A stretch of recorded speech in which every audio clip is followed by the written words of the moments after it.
الحمد للہ وکفا وسلام علی عبادہ الذین اصطفى اما بعد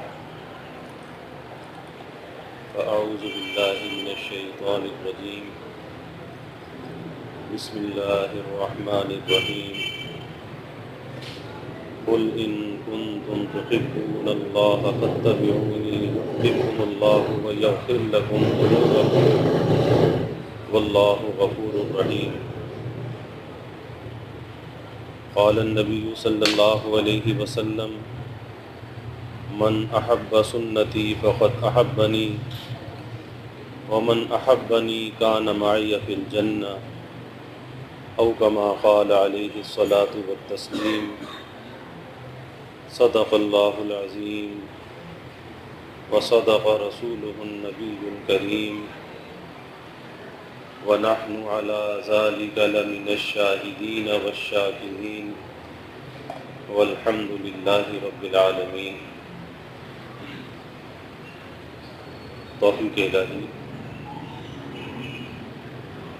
اپنے محبوب مرشد پاک کی برکت سے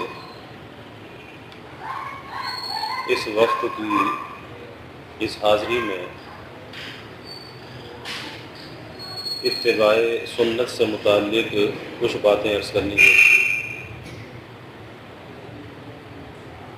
انسان کو جو اللہ تعالیٰ نے زندگی عطا فرمائی ہے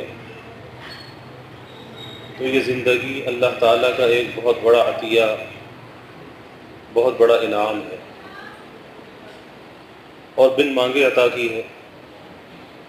ہم میں سے کوئی یہ نہیں کہہ سکتا کہ ہم نے اللہ سے کہا تھا کہ ہمیں انسان بنا دیجیے، ہمیں رسول اللہ صلی اللہ علیہ وسلم کو امتی بنا دیجیے، ایمان دے دیجیے۔ ہم میں سے کسی نے سوال نہیں کیا تھا، تو بن مانگے اللہ تعالیٰ کا ہم پر فضل ہوا۔ اللہ نے انسان بھی بنایا، اللہ نے رسول اللہ صلی اللہ علیہ وسلم کا امتی بھی بنایا، ایمان کی دولت بھی عطا فرمائی، ورنہ اللہ کے حبیب صلی اللہ علیہ وسلم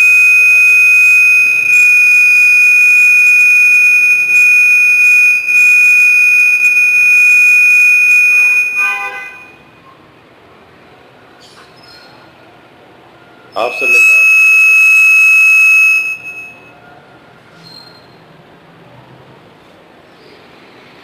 صلی اللہ علیہ وسلم کے زمانے میں جب کہ آپ بنفس نفیس خود موجود تھے، لیکن بڑے بڑے کفار بھی اس زمانے میں موجود تھے، تو معلوم یہ ہوا کہ ایمان کی دولت کا مل جانا یہ بھی اللہ تعالیٰ کا بہت بڑا انعام ہے۔ اور جو اللہ تعالیٰ کا اتنا بڑا انعام ہو کہ جو بن مانگے کوئی چیز مل جائے اور بہت قیمتی بھی ہو تو پھر اس کی قدر بھی کرنی چاہیے۔ لیکن اللہ تعالیٰ کو معلوم تھا کہ انسان کو جو نعمتیں بھی دی جائیں گی تو ان نعمتوں کی جیسی قدردانی ہونی چاہیے ویسی قدردانی اس کے اندر ہوگی نہیں۔ نعمتوں کی ناشکری بھی ہوگی، نعمتوں کا کفران بھی ہوگا، اور بندی کا اس کو نہیں چل رہا تو چھوڑ دو۔ نعمتوں کو یہ اپنی طرف منسوب بھی کرے گا۔ تو اللہ رب العزت نے انسانوں کی اصلاح کے لیے، انسانوں کی درستی کے لیے انبیاء علیہم الصلاۃ والسلام کو بھیجا۔ کس لیے بھیجا؟ اس لیے بھیجا کہ انسانوں کے اندر جو بگاڑ ہے، جو انسانوں کے اندر خرابی ہے، اس خرابی کو، اس بگاڑ کو دور کرنے کے لیے، انسانوں کو صحیح راستے پر لانے کے لیے اللہ رب العزت نے انبیاء علیہم الصلاۃ والسلام کو بھیجا اور پیارے حبیب صلی اللہ علیہ وسلم پر نبوت کے اس سلسلے کو ختم فرما دیا۔ تو یہ انبیاء علیہم الصلاۃ والسلام کا آنا، حضور نبی کریم صلی اللہ علیہ وسلم کا مبعوث ہونا، تو یہ انسانوں کے لیے ایک نمونہ ہے، جس کو اللہ تعالیٰ فرماتے ہیں لَقَدْ كَانَ لَكُمْ فِي رَسُولِ اللَّهِ أُسْوَةٌ حَسَنَةٌ، کہ بہترین طریقہ کہ جس پر انسان عمل کرے وہ کس کا طریقہ ہے؟ وہ اللہ کے حبیب صلی اللہ علیہ وسلم کا طریقہ ہے، اسوہ حسنہ، بہترین طریقہ۔ اور آج دنیا کے اندر ہر انسان اچھی سے اچھی چیز کا طالب ہے، بہتر سے بہتر چیز کا طالب ہے، کہ اس کے سامنے اگر کوئی دو چیزیں پیش کی جائیں، ایک ادنا درجے کی ہو اور ایک اعلیٰ درجے کی ہو، تو ادنا درجے کی چیز کو پسند نہیں کرتا، اعلیٰ درجے کی چیز کو پسند کرتا ہے، کہتا ہے برانڈڈ ہونی چاہیے، یعنی برانڈڈ چیزوں کو انسان پسند کرتا ہے اور ایک عام چیز کو چھوڑ دیتا ہے۔ تو معلوم یہ ہوا کہ انسان کے اندر عقل و شعور بھی ہے، یہ نہیں کہ عقل و شعور نہیں ہے، عقل و شعور بھی ہے کہ اس بات کی تمیز اس کے اندر ہے کہ یہ اچھی چیز کو پسند کرتا ہے، اچھی چیز کی چاہت اس کے اندر ہے، صفائی کو پسند کرتا ہے، گندگی کو پسند نہیں کرتا، اچھے لباس کو پسند کرتا ہے، میلے کچیلے لباس کو پسند نہیں کرتا، اچھی سواریوں کو پسند کرتا ہے، اچھے مکان کو پسند کرتا ہے۔ تو انسان کے اندر اللہ نے یہ بات رکھی ہے کہ یہ اچھی چیزوں کو پسند کرتا ہے، اور اچھی بات ہے کیونکہ اللہ نے اسے اشرف المخلوقات بنایا ہے، تمام مخلوقات میں سے اشرف بنایا ہے۔ تو جب اس کو اللہ نے اشرف بنایا ہے تو یہ اشرف چیزوں ہی کو پسند بھی کرتا ہے، لیکن وہ پسند اور وہ معیار جو ہے، وہ پسند اور معیار ہمارا بہت محدود ہے، اور وہ پسند اور معیار دنیا کی حد تک تو ہے کہ دنیا کے معاملے میں ہم دیکھتے ہیں کہ جو اچھی چیز ہو، جو اعلیٰ چیز ہو، بس اس کو اختیار کرنا چاہیے۔ لیکن جب دین کا معاملہ آتا ہے تو دین کے معاملے میں ہماری سوچ یہ ہو جاتی ہے کہ بس جس طرح سے ہو رہا ہے ہونے دو، جس طرح سے گاڑی چل رہی ہے چلنے دو، اور اگر کوئی سمجھانے کی بات بھی کرے کہ بھائی تمہارا یہ عمل درست نہیں ہے، تمہارا یہ عمل اس طرح نہیں ہونا چاہیے، کہتے ہیں اللہ سب قبول کر لے گا۔ اللہ تو بے شک قبول کرنے والا ہے، لیکن جب اللہ رب العزت نے نبی صلی اللہ علیہ وسلم کو بھیجا، کس لیے بھیجا؟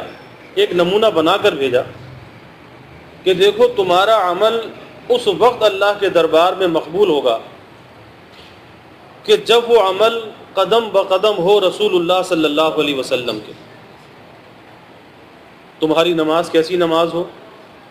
جیسی رسول اللہ صلی اللہ علیہ وسلم نے نماز پڑھی۔ تمہارا کھانا پینا کیسا ہو؟ جیسا رسول اللہ صلی اللہ علیہ وسلم نے کھایا اور پیا۔ تمہارا لباس کیسا ہو؟ جیسا اللہ کے حبیب صلی اللہ علیہ وسلم نے لباس پہنا۔ تمہاری گفتار کیسی ہو، تمہارے اخلاق کیسے ہوں، تمہارے معاملات کیسے ہوں، تمہاری معاشرت کیسی ہو۔ تو ہر چیز کے نمونے موجود ہیں کہ ایک صحابی مسجد نبوی میں داخل ہوئے، آ کر نماز پڑھی، نماز پڑھ کر حضور صلی اللہ علیہ وسلم کی خدمت میں آئے۔ آپ صلی اللہ علیہ وسلم نے فرمایا کہ نماز پڑھو، تم نے نماز نہیں پڑھی۔ انہوں نے پھر جا کر نماز پڑھی، پھر دوبارہ آئے، پھر آپ نے یہی فرمایا کہ نماز پڑھو، تم نے نماز نہیں پڑھی۔ پھر جا کر نماز پڑھی، پھر تیسری بار آئے، پھر آپ نے یہی فرمایا۔ تو پوچھنے لگے کہ یا رسول اللہ صلی اللہ علیہ وسلم میں کس طرح سے نماز پڑھوں؟ یعنی نماز تو پڑھی تھی، اور آج ہم بھی کہتے ہیں کہ ہم بھی نماز پڑھتے ہیں، لیکن آپ صلی اللہ علیہ وسلم نے کیا فرمایا؟ فرمایا کہ ایسے نماز پڑھو جیسے مجھے نماز پڑھتے ہوئے دیکھتے ہو۔ یعنی تمہاری وہ نماز قیمتی نماز جب بنے گی، اللہ کے نزدیک وہ مقبول نماز جب بنے گی کہ جب تم میری نماز کے مطابق اس کی نقالی کے ساتھ تم اپنی نماز کو ادا کرو گے تو تمہاری یہ نماز قیمتی نماز بنے گی۔ تو جب ایک عبادت کے اندر یہ چیز موجود ہے کہ اس کا طریقہ ہمیں کہاں سے معلوم ہوا کہ قرآن پاک میں تو حکم ہے اقیم الصلاۃ، نماز کو ادا کرو، لیکن کس طریقے سے ادا کرو، اس کا طریقہ ہمیں کہاں سے معلوم ہوا، اس کا عملی نمونہ ہمیں کہاں سے پتہ چلا؟ رسول اللہ صلی اللہ علیہ وسلم کی حیات طیبہ سے۔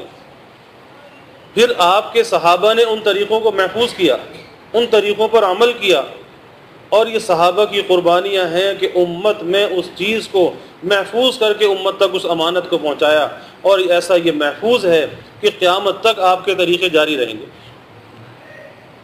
لیکن بھائی عمل کرنے والا بھی تو ہونا چاہیے۔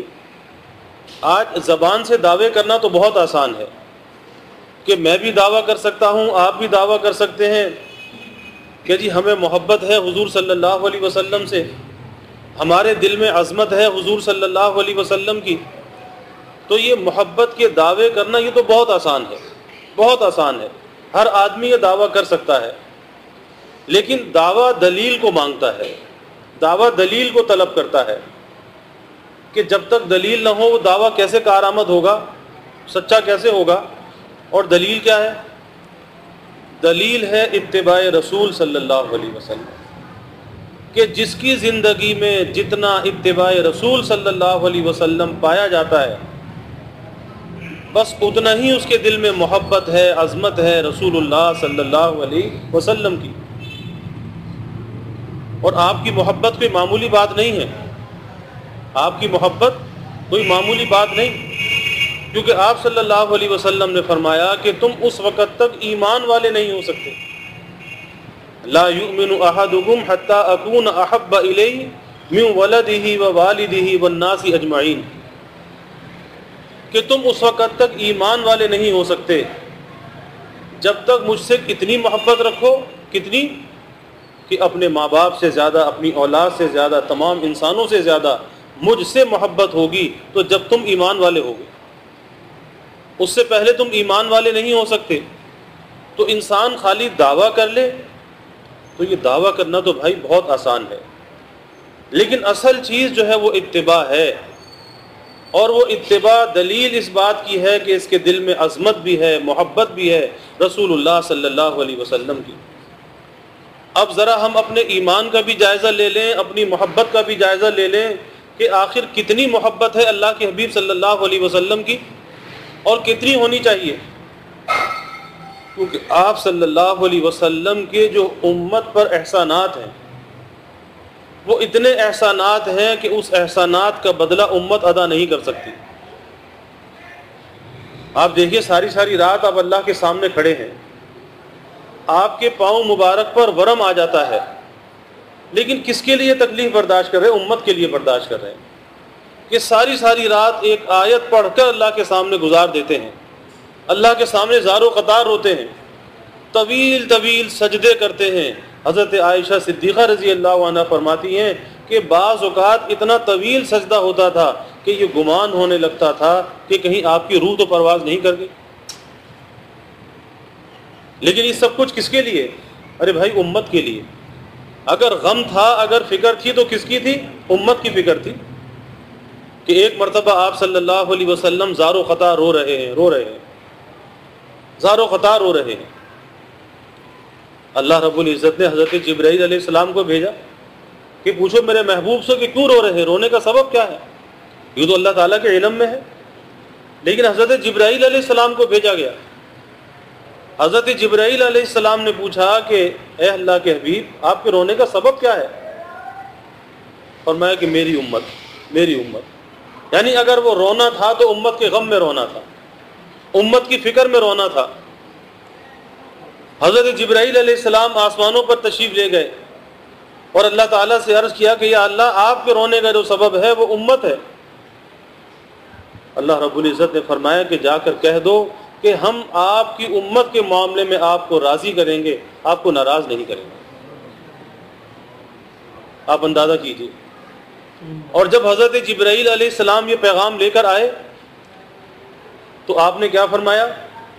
فرمایا کہ میں تو اس وقت تک راضی نہیں ہوں گا جب تک اپنے ایک ایک امتی کو بخشوا کر جنت میں نہ لے جاؤں۔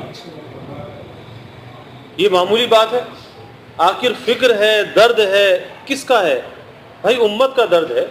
اور آج ہم بھی امتی کہلانے میں فخر محسوس کرتے ہیں کہ اللہ نے اتنا بڑا شرف اور سعادت ہمیں عطا کی ہے، لیکن کبھی یہ سوچا کہ امتی کیسا ہوتا ہے، امتی کو کیسا ہونا چاہیے؟ ارے امتی کو تو اپنے محبوب کا سراپا ہونا چاہیے، امتی کو تو اپنے محبوب کے نقش قدم پر ہونا چاہیے۔ آپ دیکھیے کہ وہی گاڑی جو پٹری پر ہوتی ہے وہی منزل پر پہنچتی ہے، اور جو گاڑی پٹری سے اتر جائے پھر اس کا کیا حال ہوتا ہے؟ پھر وہ تباہی کا شکار ہو جاتی ہے۔ تو آج یہ جو ہماری گاڑی ہے یہ پٹری سے اتری ہوئی ہے، آج یہ صحیح راستے پر نہیں۔ تو اللہ کے حبیب صلی اللہ علیہ وسلم کو کتنا امت کا خیال ہے۔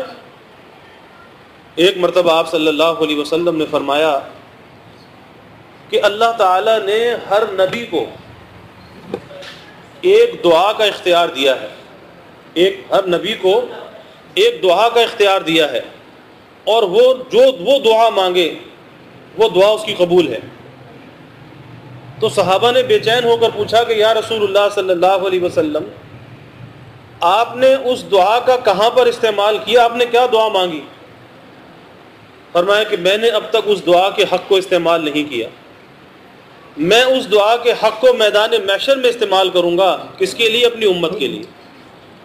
آپ اندازہ کیجیے کہ جس نبی کو اپنی امت سے اتنا پیار ہو، اتنی محبت ہو، اور ایک ایک امتی کی فکر ہو کہ ایک ایک امتی کو بخشوا کر میں جنت میں لے کر جاؤں گا، تو بھائی پھر امتی کو کیسا امتی ہونا چاہیے؟ با وفا ہونا چاہیے یا بے وفا ہونا چاہیے؟ اور آج ذرا ہم اپنے آپ سے پوچھیں، ذرا اپنے گریبانوں میں جھانک کر دیکھیں کہ کیا اندر سے کوئی وفا کی بو آتی ہے، کوئی وفا کی خوشبو آتی ہے؟ جواب یہی ملتا ہے کہ وفا نہیں ہے، بے وفائی ہے۔ کہ کس کس انداز کے اندر ہم اپنے نبی کے طریقوں کو پامال کر رہے ہیں، کس کس انداز کے اندر کہ جس سے تضحیق جو ہے وہ جھلکتی ہے۔ آپ اندازہ کیجئے کہ وہ تو مبارک طریقے ہیں، وہ تو بابرکت طریقے ہیں، اور ان طریقوں پر چل کر انسان اللہ کا محبوب اور پیارا بنتا ہے، اور جب انسان دانستہ طور پر ان طریقوں کو چھوڑے تو کیا کہا جائے گا؟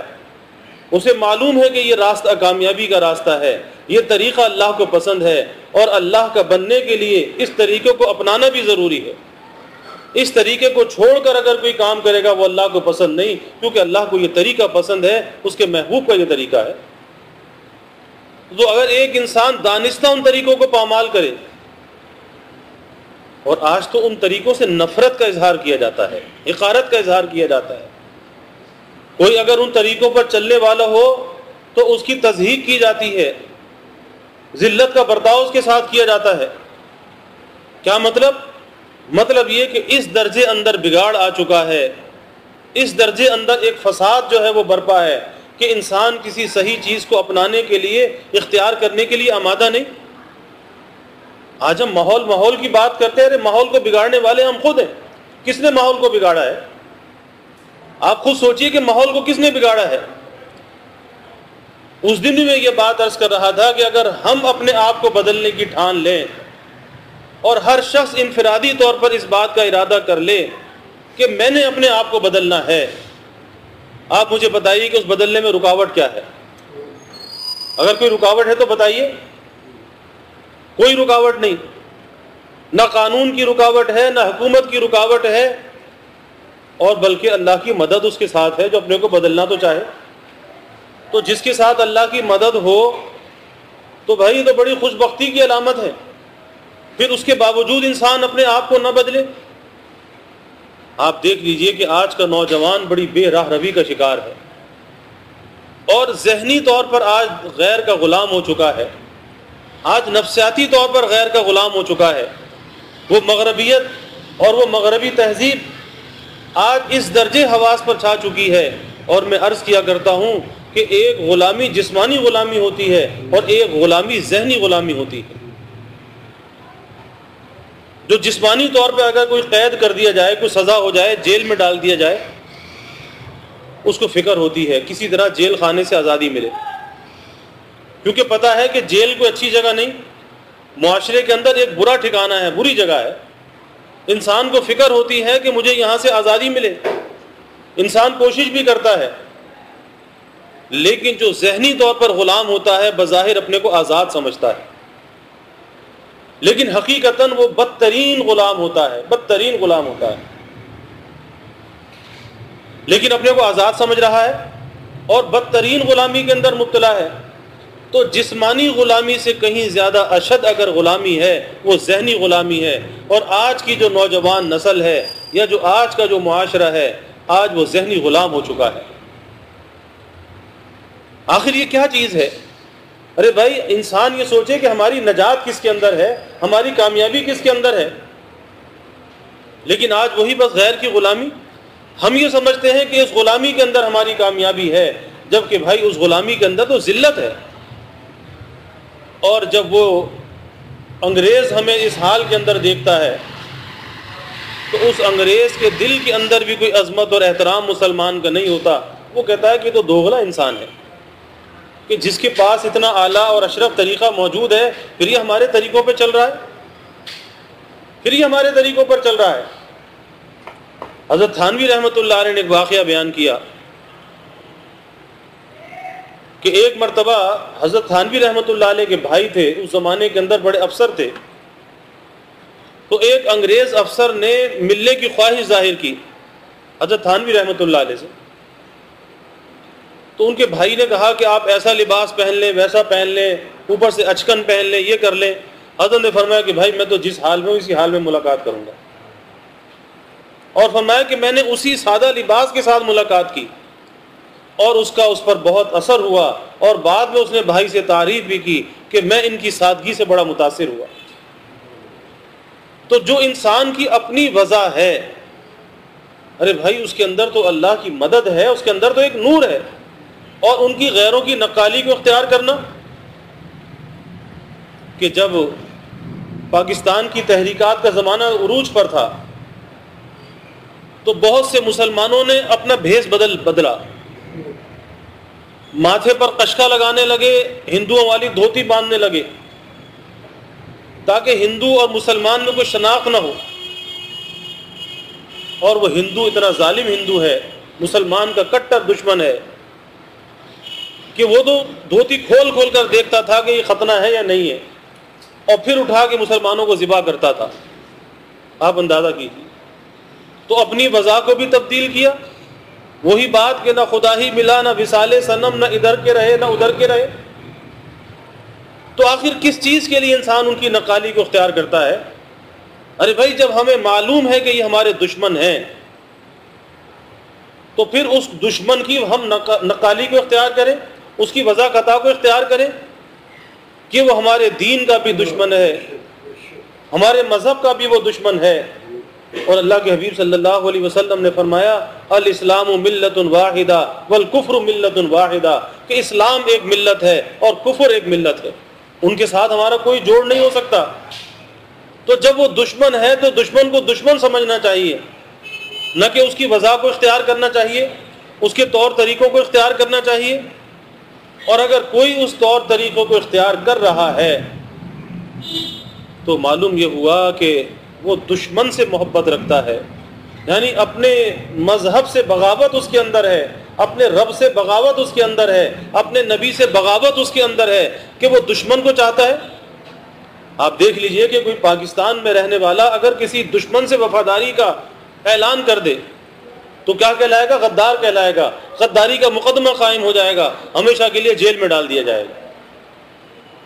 یہ تو دنیا کا قانون بھی ہے کہ بھائی جس ملک میں رہتے ہو اس ملک کی وفاداری لازم ہے، اس ملک سے غداری نہیں کر سکتے، کسی اور سے وفاداری کا اظہار نہیں کر سکتے. تو جب ہم اللہ کی سرزمین پر رہتے ہیں اور اللہ کے نبی صلی اللہ علیہ وسلم کے امتی ہیں تو بھائی پھر ہمیں کس کی ماننی چاہیے، کس کے طریقوں پر چلنا چاہیے، اور کس سے وفاداری کا اظہار کرنا چاہیے؟ کیا یہود و نصارہ سے؟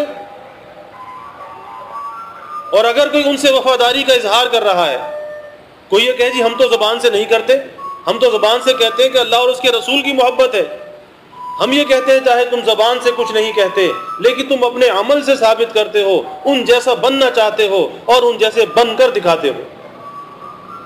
تو یہ کیا چیز ہے کہ جس کی محبت دل کے اندر ہوتی ہے، جس کی عظمت دل کے اندر ہوتی ہے، انسان اسی کی نقالی کو اختیار کرتا ہے. آپ ایک سروے کر لیجئے اور اس میں لوگوں سے یہ سوال کیجئے کہ آپ کا آئیڈیل کون ہے، آپ کی پسندیدہ شخصیت کون ہے. آپ دیکھیں کہ لوگ کیا جواب دیتے ہیں، نوجوان کیا جواب دیتے ہیں. بہت کم ایسے ہوں گے کہ جن کی زبان پر یہ بات آئے کہ ہماری آئیڈیل شخصیت اگر کوئی ہے تو رسول اللہ صلی اللہ علیہ وسلم کی ذات گرامی ہے، ذات اقدس ہے. بہت کم لوگ ایسے جواب دیں گے، کیونکہ اس طرف دھیان ہوگا، توجہ ہوگی، ان طریقوں کی محبت دل میں ہوگی تو جبھی تو جواب دے گا. ورنہ کوئی کسی کھلاڑی کو پسند کرتا ہے، کسی اداکار کو پسند کرتا ہے، کسی لیڈر کو پسند کرتا ہے، نہ معلوم کس کس کو اپنا آئیڈیل بنا لیا. اور جس کو اپنا آئیڈیل بنا لیا پھر اسی جیسی نقالی کو اختیار کرنے لگے، اسی جیسا لباس پہننے لگے، اسی جیسے چہرے مہرے کو بنانے لگے، اس جیسے طور انداز کو اختیار کرنے لگے، تو معلوم یہ ہوا کہ محبت تو بھائی اس کی دل میں ہے۔ اور یہ بات پرسوں بھی آئی تھی کہ جس کے ساتھ انسان کی محبت ہوگی اسی کے ساتھ وہ ہوگا۔ اب انسان سوچ لے کہ کس کے ساتھ وہ محبت رکھتا ہے۔ اگر محبت اللہ اور اس کے رسول صلی اللہ علیہ وسلم کے ساتھ ہے تو بھائی قیامت میں اس کا حشر اللہ کے حبیب صلی اللہ علیہ وسلم کے ساتھ ہوگا، آپ کی معیت کے اندر وہ ہوگا۔ اور اگر یہود و نصارہ سے اس کو محبت ہے، ان کے طور طریقوں پر یہ چلنے والا ہے، تو پھر یہ سوچ لے کہ حشر جو ہوگا وہ یہود و نصارہ کے ساتھ ہوگا۔ اب انسان خود فیصلہ کر سکتا ہے کہ وہ اپنا حشر کس کے ساتھ چاہتا ہے، ارے کہاں پر اسے اپنی نجات نظر آتی ہے، کہاں پر کامیابی نظر آتی ہے۔ اور اللہ کے حبیب صلی اللہ علیہ وسلم نے کیا فرمایا؟ من احب سنتی فقد احبنی۔ پہلے اپنے طریقے کو بیان کیا، پہلے سنت کو بیان کیا۔ من احب سنتی، کہ جس نے میرے طریقے سے محبت کی، فقد احبنی، اس نے مجھ سے محبت کی۔ یہ نہیں کہا کہ جس نے مجھ سے محبت کی اس نے میرے طریقے سے محبت کی، نہیں، آپ نے فرمایا کہ جس نے میرے طریقے سے محبت کی اس نے مجھ سے محبت کی، اور جس نے مجھ سے محبت کی وہ میرے ساتھ جنت میں ہوگا۔ جس نے مجھ سے محبت کی میرے ساتھ جنت میں ہوگا۔ اب کون ایمان والا بندہ ہوگا جو یہ نہ چاہے کہ جنت میں اسے رسول اللہ صلی اللہ علیہ وسلم کا ساتھ نصیب ہو جائے؟ کون نہیں چاہتا؟ ایک صحابی تھے، رات کے وقت حضور صلی اللہ علیہ وسلم کی خدمت کیا کرتے تھے۔ تہجد میں پانی لے آئے، وضو کرا دیا، تو رات کے وقت خدمت کیا کرتے تھے۔ ایک مرتبہ اللہ کے حبیب صلی اللہ علیہ وسلم نے فرمایا کہ بھائی مانگ کیا مانگتا ہے، مانگ کیا مانگتا ہے؟ خدمت کھل گئی۔ کہا کہ جو مانگوں گا ملے گا؟ فرمایا کہ ہاں، مانگ کیا مانگتا ہے؟ کہنے لگے کہ یا رسول اللہ صلی اللہ علیہ وسلم، میں جنت میں آپ کا ساتھ مانگتا ہوں۔ ہم بھی ذرا سوچیں کہ ہم سے کہا جائے مانگ کیا مانگتا ہے تو کیا مانگیں گے؟ کیا مانگیں گے؟ کسی نے حضرت گنگوئی رحمۃ اللہ علیہ سے کہا کہ حضرت اگر آپ سے یہ کہا جائے کہ مانگ کیا مانگتا ہے تو آپ کیا مانگیں گے؟ تو حضرت گنگوئی رحمۃ اللہ علیہ نے فرمایا کہ میں تو اللہ سے یہ مانگوں گا کہ یا اللہ، تیرے نبی کے جو صحابہ تھے اور ان صحابہ کو جو حضور صلی اللہ علیہ وسلم سے محبت تھی، یا اللہ اس محبت کا کوئی ذرہ مجھے بھی عطا فرما دے۔ وہ جو صحابہ کو محبت تھی حضور صلی اللہ علیہ وسلم سے، اے اللہ اس محبت کا کوئی ذرہ مجھے بھی عطا فرما دے۔ تو کیا کہا کہ جنت میں آپ کا ساتھ چاہتا ہوں۔ معمولی بات ہے؟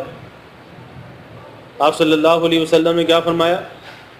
یہ نہیں فرمایا کہ تم محبت کا دعویٰ کر لینا جنت میں میرا ساتھ نصیب ہوگا، تم جس کی چاہے وضاقت اختیار کر لینا جنت میں میرا ساتھ مل جائے گا، یہ نہیں فرمایا۔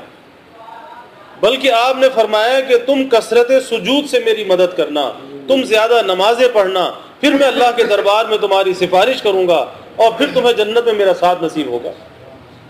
یعنی عمل کی طرف متوجہ کیا، یہ نہیں کہ 12 ربیع الاول آ جائے تو سب جھنڈے لہرا لینا، یہ نہیں فرمایا۔ سبز بتیاں جلا لینا، یہ نہیں فرمایا۔ یا شربت کی سبیل لگا لینا، یہ نہیں فرمایا۔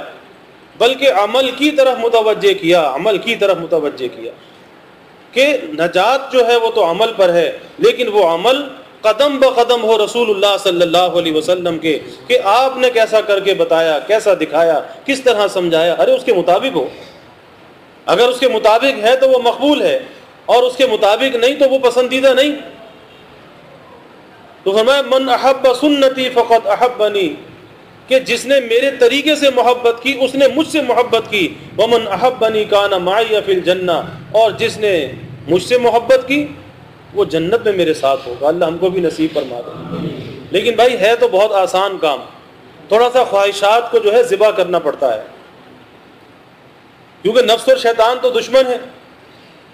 نفس بھی کہتا ہے، شیطان بھی کہتا ہے کہ دنیا میں کیسے کیسے نئے طریقے ایجاد ہو رہے ہیں، کیسے کیسے نئے طریقے ایجاد ہو رہے ہیں کہ لوگ جو ہیں وہ برہنہ گھومنے لگے ہیں۔ تو نفس یہ کہتا ہے کہ تو بھی برہنہ گھوم، تو بھی برہنہ گھوم. اور اس حد تک تو نوبت آ چکی ہے کہ انگریز کو دیکھ کر کہ انگریز اتنی چھوٹی پینٹ پہننے لگا کہ نامعلوم ان کے ہاں کوئی قلت ہو گئی کہ کپڑے چھوٹے سلنے لگے کہ سرین پیچھے سے نظر آتے ہیں. ان کے ہاں تو بے غیرتی بے حیائی ہے. اس معاشرے کے اندر تو کوئی معیوب بات نہیں، کیونکہ وہ معاشرہ تو انحطاط کا شکار ہے، پستی کا شکار ہے، اور جتنا چاہے وہ پستی کا شکار ہو. ان کی تو یہ دنیا جنت ہے، وہ جو چاہے کریں.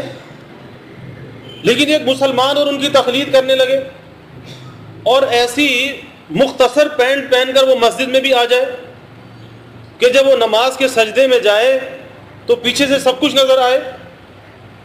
آپ اندازہ کیجیے اس کی نماز کیسے ہوگی.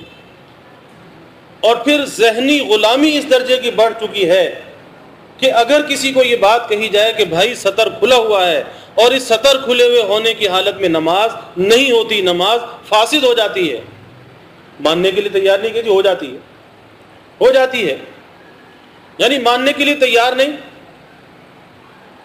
حرم پاک میں اپنی عورت کو اپنی بغل میں لے کر کھڑے ہوتے ہیں اور کوئی یہ کہے کہ بھائی اپنی نماز بھی برباد کر رہے ہو، دوسرے کی بھی برباد کر رہے ہو، اس کو عورتوں کے ساتھ بھیج دو، عورتوں کے حصے میں بھیج دو. کہتے نہیں یہاں سب کی ہو جاتی ہے، ماننے کے لیے آمادہ نہیں. آج ایسا عناد اور ضد طبیعتوں کے اندر آ چکی ہے، اور یہ اثر ہے اس چیز کا کہ وہ غیروں کی جو تقلید ذہن کے اندر ہے، یہ اس کی ظلمت کا اثر ہے. تو میں یہ عرض کر رہا ہوں کہ آج انسان یہ دیکھتا ہے کہ جب وہ ننگے گھوم رہے ہیں تو ہم ننگے کیوں نہ گھومیں، ہم برہنہ کیوں نہ گھومیں. ارے بھائی اسلام تو ہمیں عزت اور آبرو کے ساتھ زندگی گزارنے کا درس دیتا ہے کہ تم اس انداز کے ساتھ زندگی گزارو کہ تمہاری عزت اور آبرو بھی برقرار رہے، تمہاری سفید پوشی بھی برقرار رہے، کسی کو تم پر حرف اٹھانے کی نوبت ہی نہ آئے. لیکن ہم چاہتے ہیں کہ ان جیسے بنے، اور ان جیسا بننے میں ہر طریقے کو اختیار کر رہے ہیں کہ وہ اتنا مختصر لباس پہن کر مسجد میں بھی آ جاتے ہیں. پہلے بھی میں نے یہ بات عرض کی تھی کہ زمانہ جاہلیت میں جو غلاموں کا لباس تھا، آج اس لباس کو پہن کر غلاموں کے لباس کی پہچان کیا ہوتی تھی کہ ان کی پنڈلیاں بھی برہنہ ہوتی تھیں، ان کے بازو بھی برہنہ ہوتے تھے، یہ علامت ہوتی تھی کہ یہ غلام ہے. تو آج وہی جو نیکر پہن کر جو گھومتے ہیں، پنڈلیاں برہنہ ہیں اور یہ بازو کھلے ہوئے ہیں، تو یہ علامت اس بات کی ہے کہ اس زمانے میں غلاموں کا یہ لباس تھا، اور آج بڑے فخر کے ساتھ اس لباس کو پہن کے گھومتے ہیں. کس کی نقالی میں؟ اس انگریز کی نقالی میں. ان جیسا بننا چاہتے ہیں کہ ہم ان جیسے نظر آئیں. اور یاد رکھیے کہ ان جیسا بننے کے لیے تم چاہے کچھ بھی کر لو، لیکن وہ تمہیں قبول کرنے کے لیے آمادہ نہیں، پھر وہ تمہارے دشمن ہیں. تو جب وہ دشمن ہے تو دشمن کے طریقے کو کیوں اختیار کیا جائے؟ ارے ہمیں تو اللہ اور اس کے رسول کے طریقے کو اختیار کرنا چاہیے کہ جس پر اللہ تعالیٰ کی مدد کا وعدہ بھی ہے، اللہ کی نصرت ہے.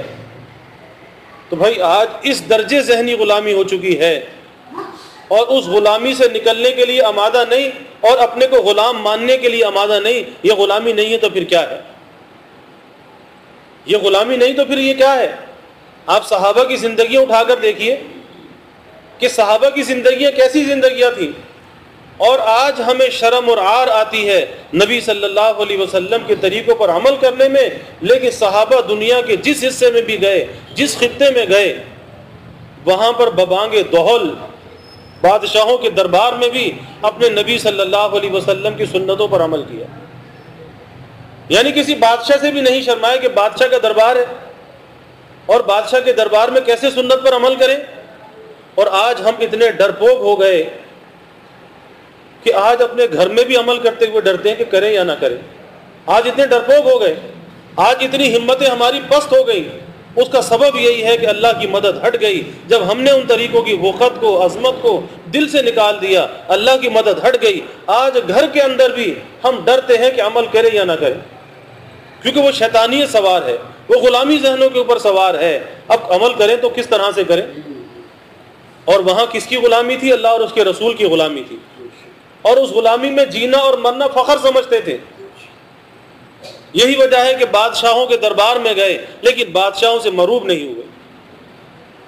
حضرت خالد بن ولید رضی اللہ تعالی عنہ جب ماہان ارمنی کے دربار میں پہنچے، اس نے مذاکرات کے لیے بلایا، تو اس نے ریشم کا قالین جو ہے استقبال کے لیے بچھایا، اس ریشم کے قالین پر سے گزر کر آئے۔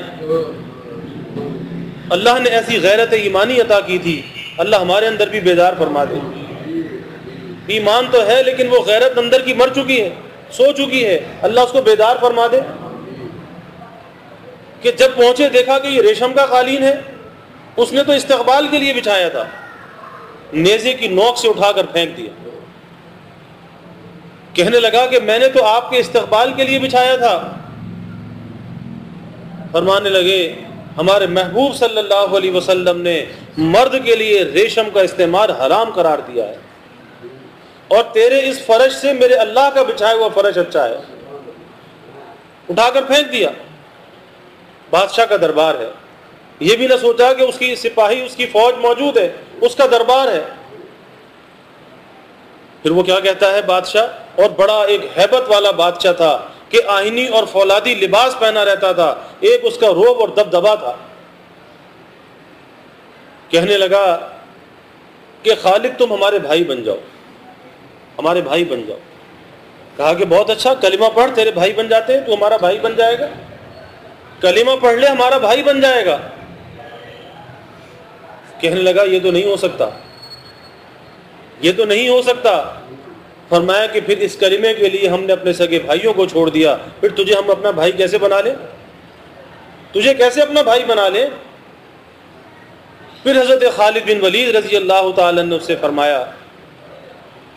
فرمایا کہ دیکھ، یا تو ایمان لے آ، ورنہ میں تیرا وہ حشر دیکھ رہا ہوں کہ تیرے گلے کے اندر رسی ہوگی اور ایک ادنا غلام تجھے گھسیٹ رہا ہوگا، اور تجھے گھسیٹ کر امیر المومنین سیدنا عمر رضی اللہ تعالیٰ عنہ کے پاس لے جایا جائے گا۔ جب اس نے یہ بات سنی، دربار بھی اس کا ہے، آگ بگولا ہو گیا۔ اتنی بڑی بے عزتی اس کے اپنے دربار میں، آگ بگولا ہو گیا۔ کہنے لگا کہ گرفتار کرو اس کو، اپنے سپاہیوں کو، فوج کو حکم دیا۔ حضرت خالد بن ولید رضی اللہ تعالیٰ نے نیام سے تلوار نکالی، ساتھیوں سے کہا کہ دیکھتے کیا ہو، اب جنت میں ملاقات ہوگی۔ بس یہ کہنا تھا، اتنا روب پڑا، کہنے لگا نہیں نہیں، میں مذاکرات کرنا چاہتا ہوں، ٹھہر جاؤ ٹھہر جاؤ۔ ارے بھائی آخر کیا چیز تھی، آخر یہ کیا چیز تھی؟ اللہ نے کیسی غیرت ایمانی عطا کی تھی، اور اپنے نبی صلی اللہ علیہ وسلم سے کیسا تعلق عطا کیا تھا۔ آج ہم حضور صلی اللہ علیہ وسلم کے امتی ہونے کے دعوے دار تو ہیں، لیکن یہ دیکھا کہ آخر اس دعوے کی کوئی حقیقت ہمارے اندر ہے یا نہیں۔ ارے بھائی دیکھنا چاہیے کہ آخر کب ہم اپنے آپ کو بدلیں گے اور کب اپنے نبی سے وفا کا ثبوت دیں گے۔ آخر وہ کون سا زمانہ آئے گا کہ نہ ہم اپنے ظاہر کو بدلنے کے لیے آمادہ، نہ اپنے باطن کو بدلنے کے لیے آمادہ، نہ اپنے معاملات کو درست کرنے کے لیے آمادہ، نہ اپنی معاشرت کو، نہ اخلاق کو۔ پھر کہتے جی مسلمان ہے، امتی ہے، تو یہ کیسا مسلمان ہے، کیسا امتی ہے کہ جو اپنے نبی کے طریقے سے ہٹا ہوا ہے؟ اور یاد رکھیے کہ قصور کسی اور کا نہیں ہے۔ آج ہم کہہ کے ٹال دیتے ہیں جی ماحول ایسا ہے، معاشرہ ایسا ہے، حکومت ایسی ہے، کسی کا قصور نہیں ہے۔ اگر ماحول کے اندر کوئی بگاڑ ہے تو ہماری وجہ سے بگاڑ ہے، اگر حکومت کے اندر کوئی بگاڑ ہے تو ہماری بدعمالیوں کی وجہ سے بگاڑ ہے، کہ ہم خود اپنے آپ کو درست کرنا نہیں چاہتے۔ ارے ہم کسی کو مورد الزام کیا ٹھہرائیں؟ ہم خود اپنے آپ کو نہیں بدلنا چاہتے۔ جب ہم اپنے من کو درست نہیں کرنا چاہتے تو بھائی کسی اور کو ہم کیسے درست کر سکتے ہیں؟ اپنے اس تن کے اوپر، اس من کے اوپر تو اپنی حکومت ہے، اس کو درست کرنے کے لیے کون سی حکومت کی ضرورت ہے؟ پھر اپنے آپ کو درست نہیں کرتے، پھر ہم باتیں بناتے ہیں جی ماحول ایسا ہے، اب تو دین پہ عمل کرنا بڑا مشکل ہے۔ یاد رکھیے کہ جب دنیا کے اندر کوئی بھی دین پر عمل کرنے والا نہیں رہے گا، کوئی اللہ کا نام لینے والا نہیں رہے گا، اس دنیا کا مقصد ختم ہو جائے گا، اس دنیا کو فنا کر دیا جائے گا، یہ دنیا ختم ہو جائے گی۔ تو دین پر عمل ہو سکتا ہے، ہو رہا ہے، اور قیامت تک ہوتا رہے گا، لیکن فکر تو اپنی کرنی چاہیے۔ ارے بھائی فکر تو اپنی کرنی چاہیے، اور ہر آدمی نے اپنی خبر میں جانا ہے۔ پھر وہاں پہ یہ بہانے بازی نہیں چلے گی کہ جی بہت مشکل تھا. پھر جن دوستیوں کی وجہ سے بے راہ روی کا شکار ہوتا ہے اس یہود و نصارہ کی تقلید میں لگتا ہے کہ جی فلاں دوست بھی پینٹ خرید کر لایا تو میں بھی اس کے ساتھ خرید کے لے آیا. تو اس کی قبر میں جائے گا یا وہ تیری قبر میں جائے گا؟ کیا قبر میں ساتھ ساتھ جاؤ گے، ایک دوسرے کا ساتھ وہاں پر دو گے؟ ارے اس میدان محشر میں وہ دوست بھی پہچاننے سے انکار کر دے گا، چل اپنا کام کر، میں تجھے نہیں جانتا. کس دوست کی بات کرتے ہو؟ ہاں دوستی اگر لگانی ہے تو اللہ سے دوستی لگاؤ، اللہ کے رسول صلی اللہ علیہ وسلم سے دوستی لگاؤ، اللہ کے کلام سے دوستی لگاؤ، اللہ کے گھر سے دوستی لگاؤ، اللہ والوں سے دوستی لگاؤ. یہ دوستیاں وفا والی دوستیاں ہیں کہ جس کے اندر کامیابی ہے. باقی اور کون سی دوستیوں کے دعوے کرتے ہو کہ آدھی آدھی رات تک جو ہے باہر دھکے کھاتے ہیں، خوار ہوتے ہیں. کہاں تھے جی؟ دوست کے ساتھ گیا تھا. وہ تیرا دوست ہے، تیرا دشمن ہے. وہ دوست نہیں ہے، وہ تو دشمن ہے کہ جو آدھی رات تک تجھے گھر سے بے گھر جس نے رکھا تو تیرا دوست کہاں سے ہوا؟ ارے آدمی محفوظ اپنے گھر کے اندر ہوتا ہے، باہر نکل کے کہاں سے محفوظ ہوگا؟ تو جس نے تجھے محفوظ پناہ گاہ سے نکال کے سرے عام سڑکوں پر گھمایا وہ تیرا دوست کہاں سے ہوا؟ لیکن ماں باپ کہتے ہیں تو چراغ پا ہو جاتے ہیں کہ جی ہمیں دوستوں سے ملنے سے منع کرتے ہیں. ارے جہاں پر ماں باپ کی نظر ہے تمہاری نظر وہاں پہ نہیں، کیونکہ ان کی زندگی کے اندر تجربات موجود ہیں اور وہ جو بات کہتے ہیں تجربے کی بنیاد پر کہتے ہیں. تمہارے لیے عافیت اسی کے اندر ہے کہ اگر کوئی بڑا کوئی بات کہے اس کی بات کو مان لو، سر نیچے جھکا لو، پھر اپنی جو ہے اپنی نہ ہانکو، اپنی نہ چلاؤ. اور جس نے اپنے بڑے کی بات کو مانا یاد رکھیے کہ وہ کامیاب ہوا، اور جس نے نہیں مانا پھر زندگیاں گزر گئی دھکے کھاتے ہوئے، پریشان ہوتے ہوئے، لیکن جو ہے کوئی کچھ حاصل نہ کر سکا. زندگی بھی برباد کی، وقت بھی برباد کیا، حاصل کچھ بھی نہ ہوا. کس لیے؟ ایک اپنی انا کی وجہ سے کہ نہیں بات کسی بڑے کی نہیں ماننی، بات کسی بڑے کی نہیں ماننی. اور آج یہی ہو رہا ہے. تو بھائی ہمیں فکر کرنی چاہیے کہ رسول اللہ صلی اللہ علیہ وسلم کے جب ہم امتی ہیں تو اللہ کے حبیب صلی اللہ علیہ وسلم کے ساتھ کتنی وفا ہمارے اندر ہے، اور اس وفا کا جو ثبوت ہے وہ آپ صلی اللہ علیہ وسلم کا اتباع ہے، وہ باتیں بنانا نہیں. ہمارا چہرہ مورا کیسا ہے، ہمارا لباس کیسا ہے، ہمارا کھانا پینا کیسا ہے، ہمارا اٹھنا بیٹھنا چلنا، لباس کا پہننا لباس کا اتارنا، جوتے کا پہننا جوتے کا اتارنا، گھر میں داخل ہونا گھر سے باہر نکلنا، مسجد میں آنا مسجد سے باہر جانا، بیت الخلاء میں جانا بیت الخلاء سے آنا. ہر جگہ کی رہنمائی موجود ہے.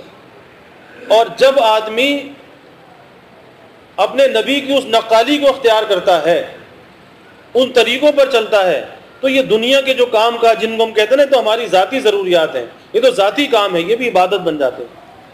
اللہ اس پر بھی اجر عطا فرماتا ہے. ایک آدمی جب سنتوں پر عمل کرتا ہے اس سنت کا نور انسان کے عمل کے اندر آتا ہے، اس کی زندگی کے اندر آتا ہے.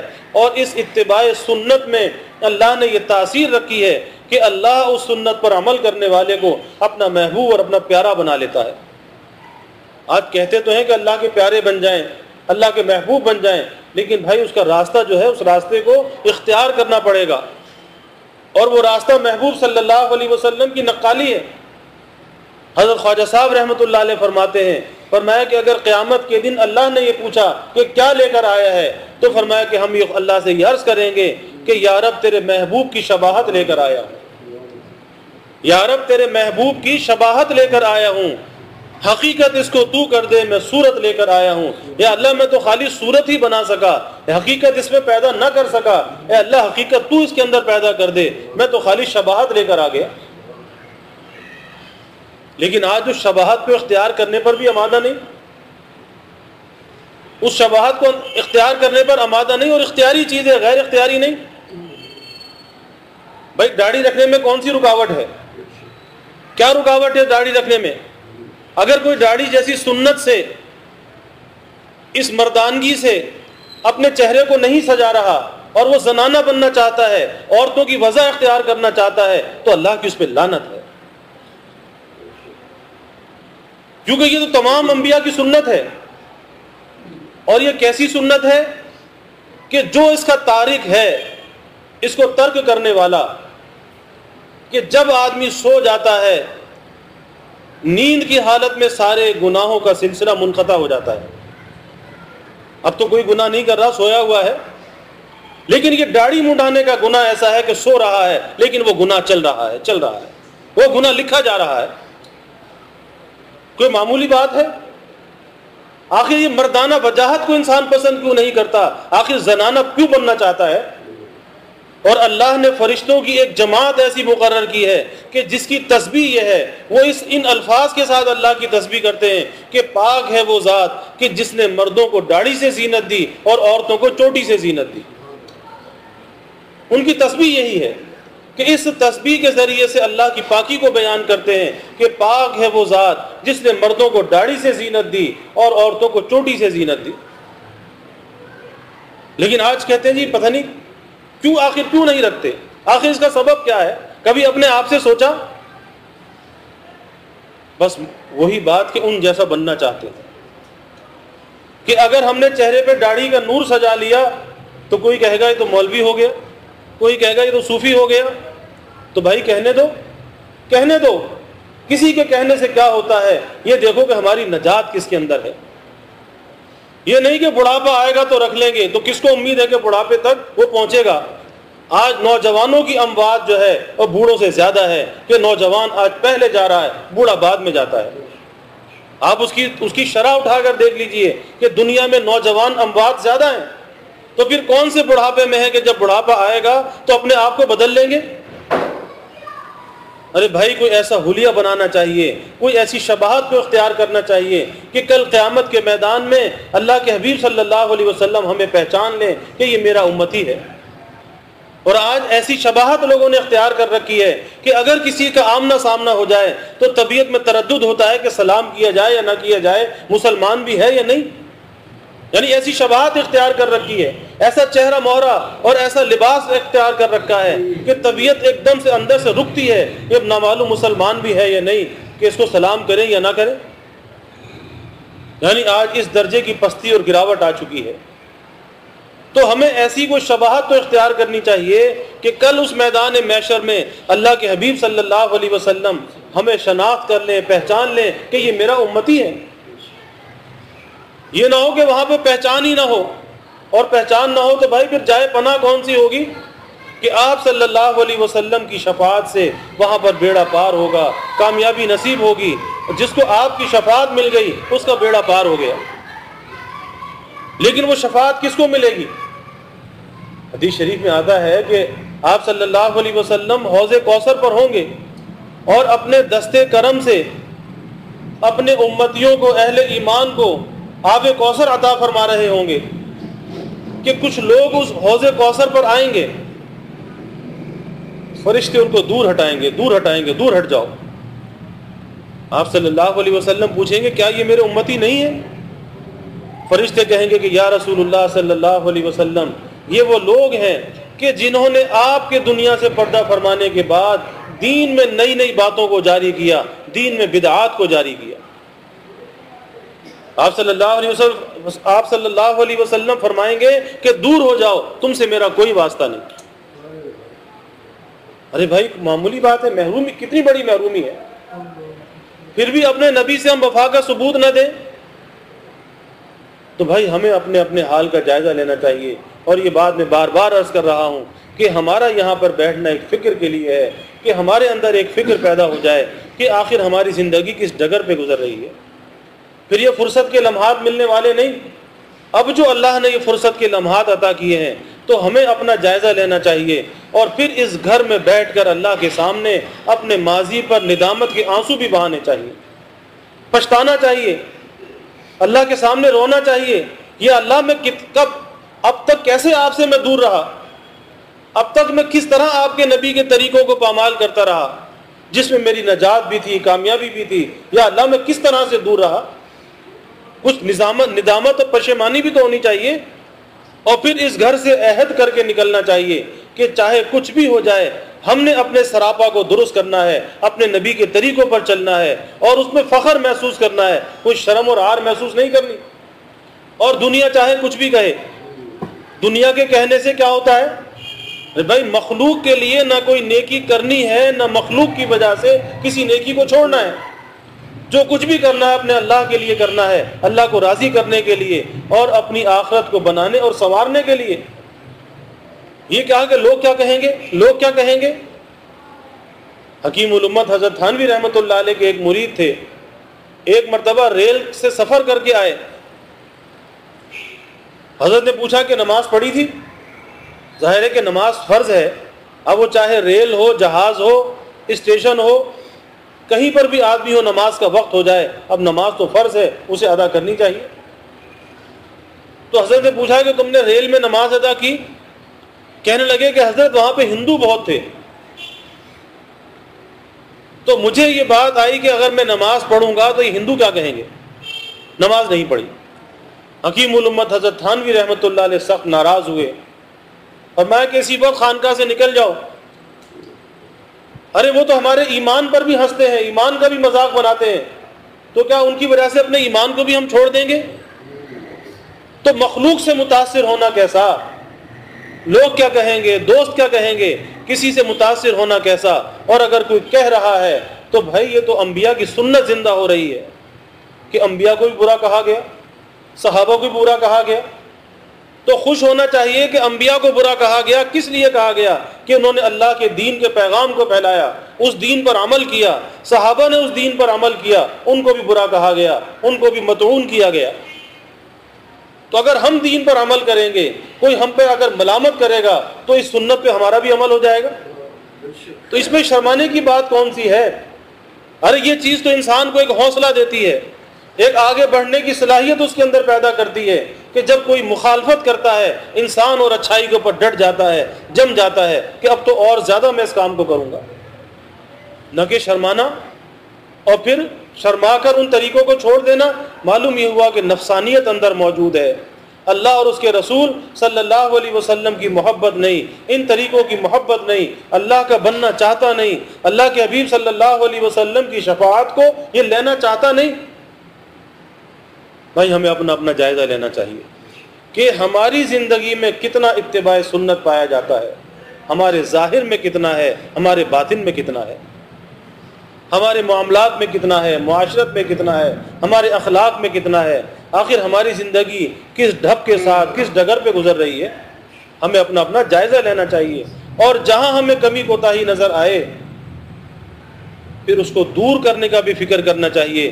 یہ نہیں کہ معلوم تو ہو گیا لیکن اس کے بعد گاڑی کو صحیح سمت میں نہ ڈالا، جہاں چل رہی تھی وہیں چلتی رہی تو منزل پہ کیسے پہنچے گا؟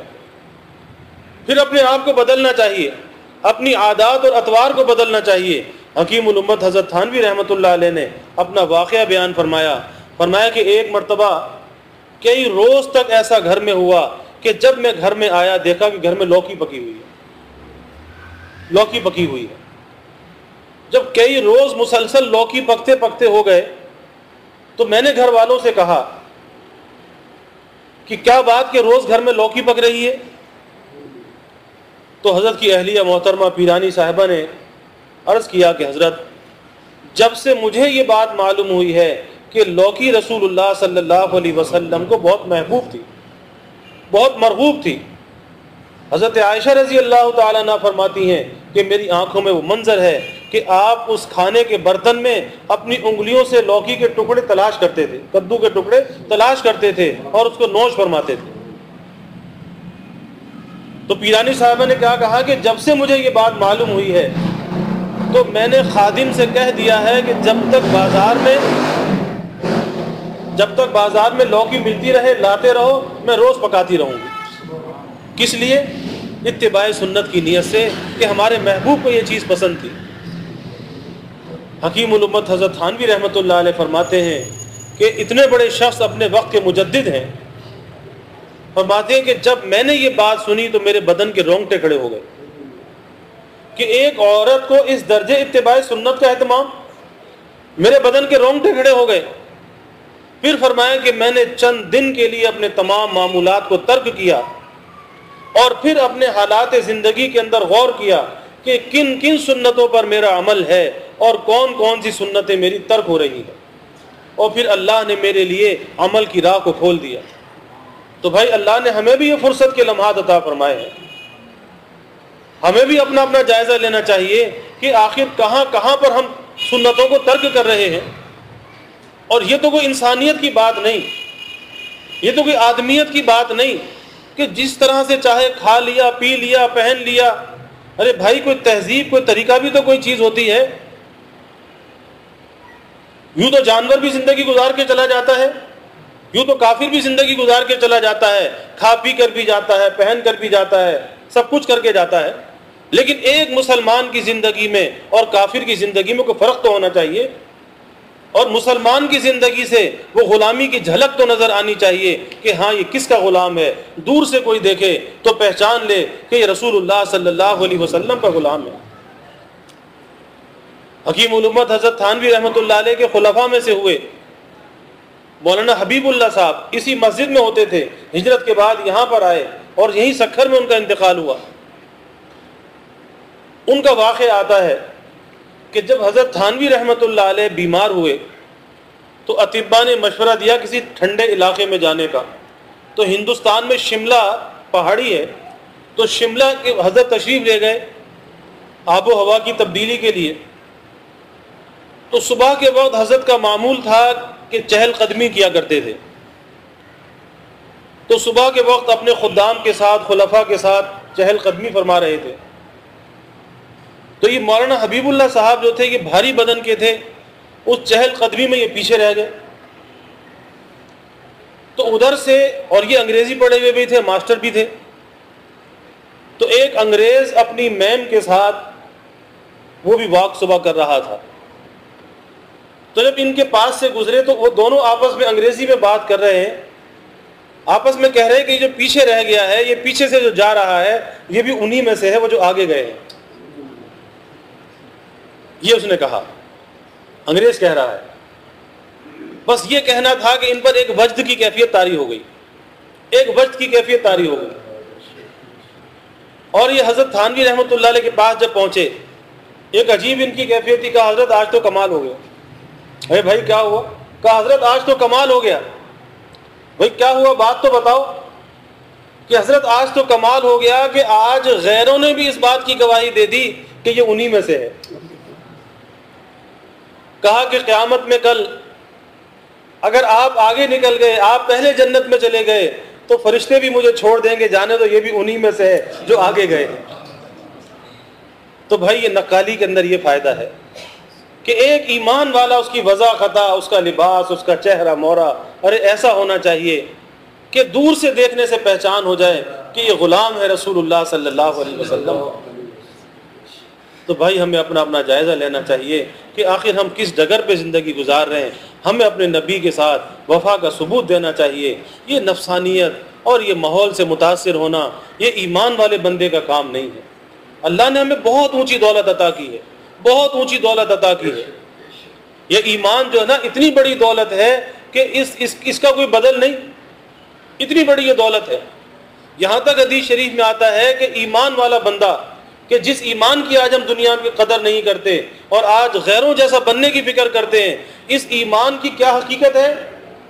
حدیث میں آتا ہے کہ جب یہ ایمان والا بندہ پل صراط سے گزرے گا اور اس کے نیچے جہنم ہوگی، تو جہنم نیچے سے پکارے گی کہ تو جلدی گزر، تیرے ایمان کی جو برودت ہے، ٹھنڈک ہے، اس نے میری آگ کی تپش کو کم کر دیا، تو جلدی یہاں سے گزر۔ آپ اندازہ کیجئے ایمان کوئی معمولی چیز ہے؟ آج اس ایمان کی ہم قدر نہیں کرتے۔ آج کس کا بننے کی سوچتے ہیں؟ ارے بھائی آج فیصلہ کرنا چاہیے کہ ہمیں کس کا بن کے رہنا ہے، کس کا بن کے زندگی کو گزارنا ہے، اور اپنے اوپر کس کی شناخت کو ظاہر کرنا ہے۔ آپ دیکھیے کہ ایک آدمی کسی ادارے کے اندر اگر ملازمت کرتا ہے، اس ادارے کی وردی پہننا اس کے لیے لازمی ہوتی ہے۔ کیوں؟ کہ وہ شناخت ہے اس ادارے کی، تاکہ دور سے پہچانا جائے کہ ہاں یہ فلاں ادارے کا ملازم ہے، اس جگہ پر یہ کام کرنے والا ہے۔ تو کیا ایمان والے کی کوئی شناخت نہیں ہوگی؟ اس کی کوئی پہچان نہیں ہوگی؟ تو پھر ہم نے اپنی شناخت اور پہچان کو کیوں مٹایا ہے؟ اپنی شناخت اور پہچان کو کیوں ختم کیا ہے؟ اور اس کو ظاہر کرنے کے اندر وہ کون سی شرم ہے، وہ عار ہے؟ آخر وہ کیا چیز ہے کہ جو ہم ظاہر کرنے میں گھبراتے ہیں، پریشان ہوتے ہیں؟ آخر کیا چیز ہمیں تنگ کرتی ہے، کیا چیز اثر انداز ہوتی ہے کہ ہم اس شناخت کو ظاہر کرنے سے جو گھبرا رہے ہیں؟ آخر وہ کون سی بات ہے؟ ارے بھائی بتاؤ تو صحیح۔ ہاں تو ہم دنیا کے بہت سے خطوں میں جاتے ہیں، اسی وضاقطع کے ساتھ، اسی لباس کے ساتھ، کبھی کچھ بھی محسوس نہیں ہوتا، جیسے یہاں ویسے وہاں، اور جیسے وہاں ویسے یہاں۔ تو بھائی انسان کی زندگی کھلی کتاب کی طرح ہونی چاہیے، اور اس کتاب کا ٹائٹل جو ہے وہ اتباع سنت ہے، کہ دور سے دیکھنے سے معلوم ہو کہ یہ نبی صلی اللہ علیہ وسلم کا امتی ہے۔ اللہ تعالیٰ مجھے بھی عمل کی توفیق عطا فرمائے، ہم سب کو عطا فرمائے، اور نفسانیت سے اور ماحول کے متاثر ہونے سے اللہ ہماری حفاظت فرمائے۔ وآخر دعوانا الحمدللہ رب العالمین۔ الحمدللہ رب العالمین والعاقبۃ للمتقین، والصلاة والسلام علی اشرف الانبیاء والمرسلین۔ اللہم صل علی سیدنا و مولانا محمد وعلی آل سیدنا و مولانا محمد وبارک وسلم۔ ربنا آتنا فی الدنیا حسنہ وفی الآخرۃ حسنہ وقنا عذاب النار۔ ربنا اتمم لنا نورنا واغفر لنا انک علی کل شیء قدیر۔ ربنا لا تزغ قلوبنا بعد اذ ہدیتنا وہب لنا من لدنک رحمہ انک انت الوہاب۔ ربنا ظلمنا انفسنا وان لم تغفر لنا وترحمنا لنکونن من الخاسرین۔ یا حی یا قیوم برحمتک نستغیث اصلح لنا شأننا کلہ ولا تکلنا الی انفسنا طرفۃ عین۔ یا اللہ یا رحمان یا رحیم یا ارحم الراحمین یا اکرم الاکرمین۔